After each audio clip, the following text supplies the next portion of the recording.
Rohingya मुसलमानों को, बांग्लादेशी रोहिंग्याओं को दिल्ली में बसाने की केंद्र सरकार की एक साजिश कल सामने आई, जिसमें बहुत स्पष्ट तौर पे समझ में आया। क्योंकि कल सुबह मैंने पहले अखबार में एक रिपोर्ट देखी कि केंद्र सरकार रोहिंग्याओं को यहाँ पर एनडीएमसी के बनाए हुए फ्लैट देने जा रही है। उसके थोड़ी देर बाद केंद्रीय शहरी आवास मंत्री हरदीप सिंह पुरी जी का ट्वीट देखे जिसमें उन्होंने उस पूरे डिसीजन को बहुत तारीफ़ करते हुए पूरा क्रेडिट लिया कि हमारी सरकार बहुत अच्छा काम कर रही है, केंद्र सरकार। उसके बाद जब मीडिया में ये पूरा मसला उठा तो भारतीय जनता पार्टी भी बैकफुट पे आई और केंद्र सरकार भी बैकफुट पे आई। लेकिन मैंने इस बीच अधिकारियों से पता किया, क्योंकि मेरी भी नॉलेज में नहीं था इस तरह का कोई डिसीजन हो रहा है। मुझे भी आश्चर्यजनक लगा कि दिल्ली में रोहिंग्याओं को फ्लैट दिए जाने की योजना बन गई। ना मुख्यमंत्री जी को पता, मेरे पास गृह विभाग का चार्ज है दिल्ली के गृह मंत्री को नहीं पता, दिल्ली के मुख्यमंत्री को नहीं पता, और अखबारों से पता चल रहा है कि यहाँ पर रोहिंग्याओं को फ्लैट्स देने की योजना चल रही है। मुझे भी आश्चर्य हुआ कि ये कैसे हो सकता है। मैंने नीचे ऑफिसर्स से पूछा तो पता चला कि कुछ मीटिंग्स हुई थी जिसमें सेंट्रल गवर्नमेंट के ऑफिसर्स थे। सेंट्रल गवर्नमेंट के ऑफिसर्स की तरफ से रिक्वेस्ट भी आई हुई थी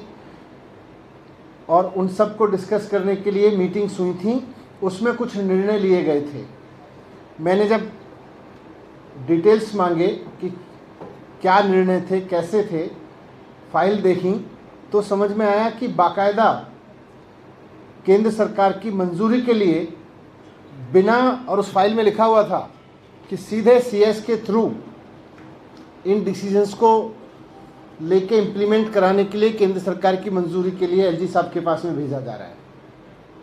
मुझे लगा कि पूरी तरह से दिल्ली की चुनी हुई सरकार से छिपा के, दिल्ली के मुख्यमंत्री से छिपा के, दिल्ली के गृह मंत्री से छिपा के ये साजिश क्यों की जा रही है। इस पर जब मैंने भी बयान दिया, अपना स्टेटमेंट दिया, तो उसके बाद केंद्र सरकार फिर थोड़ा बैकफुट पे आके केंद्रीय गृह मंत्रालय ने एक बयान जारी किया कि नहीं साहब, हमारा स्टैंड तो ये है। अब सवाल उठता है कि अगर केंद्र सरकार का स्टैंड ये है और दिल्ली सरकार बार बार अपना रुख साफ कर चुकी है कि किसी भी तरह के अवैध प्रवास को, रोहिंग्याओं के किसी भी तरह के प्रवास को दिल्ली सरकार दिल्ली की सुरक्षा के लिए, देश की सुरक्षा के लिए खतरा मानती है, वैसे में उनको फ्लैट देने की किसी योजना का तो सवाल ही नहीं उठता। केंद्र सरकार का गृह मंत्रालय कह रहा है कि हम नहीं कर रहे, फिर ये कर कौन रहा था। अगर ये स्टैंड केंद्र सरकार के कुछ लोगों ने, और जिसकी पुष्टि इस बात से भी होती है कि हरदीप सिंह पुरी जी ने बाकायदा उसको अपलोड करते हुए ट्वीट किया था, केंद्रीय आवास मंत्री हैं वो, और अगर दिल्ली में आवास दिए जा रहे हैं और केंद्रीय आवास मंत्री उसको अपलोड करके कह रहे हैं केंद्र की ये शानदार योजना है, और केंद्र सरकार के अफसर और दिल्ली सरकार के अफसर मीटिंग करके, दिल्ली पुलिस के ऑफिसर मीटिंग करके कुछ डिसीजन ले रहे हैं, और फिर उनको बिना चुनी हुई सरकार को दिखाए एलजी का अप्रूवल के लिए भेज रहे हैं, तो फिर ये करा कौन रहा है। अगर केंद्र सरकार इसके खिलाफ है तो फिर कौन करा रहा है। दिल्ली सरकार से छिपा के किया जा रहा है, चुनी हुई सरकार से छिपा के किया जा रहा है, तो करा कौन रहा है। केंद्रीय मंत्री जी इसकी तारीफ कर रहे हैं, तो फिर करा कौन रहा है। केंद्र सरकार के ऑफिसर्स भी मीटिंग्स में डिसीजन ले रहे हैं, तो करा कौन रहा है। तो इसीलिए मैंने गृह मंत्री जी को, केंद्रीय गृह मंत्री जी को चिट्ठी लिखी है अभी, और उसमें मैंने उनसे ये रिक्वेस्ट किया है कि पहली बात तो ये कि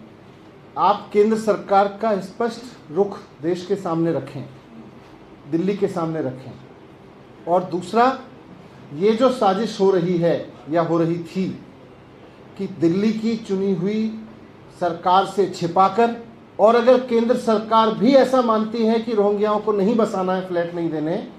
तो फिर केंद्र सरकार के भी रुख के खिलाफ जाके ये डिसीजंस किसके कहने पे लिए जा रहे थे, कौन ले रहा था, कहाँ से इसके आदेश आ रहे थे, ये सबकी बहुत निष्पक्ष तुरंत जांच होनी चाहिए। और जो भी लोग अगर केंद्र सरकार के रुख के खिलाफ जा रहे थे तो केंद्र सरकार के रुख के खिलाफ, और दिल्ली की सरकार से चुनी हुई सरकार से छिपा के डिसीजन लेना चाह रहे थे, तो उनके खिलाफ सख्त कार्रवाई होनी चाहिए। ये मैंने केंद्रीय गृह मंत्री जी को अभी चिट्ठी दी। इन खबर चैनल को सब्सक्राइब करें और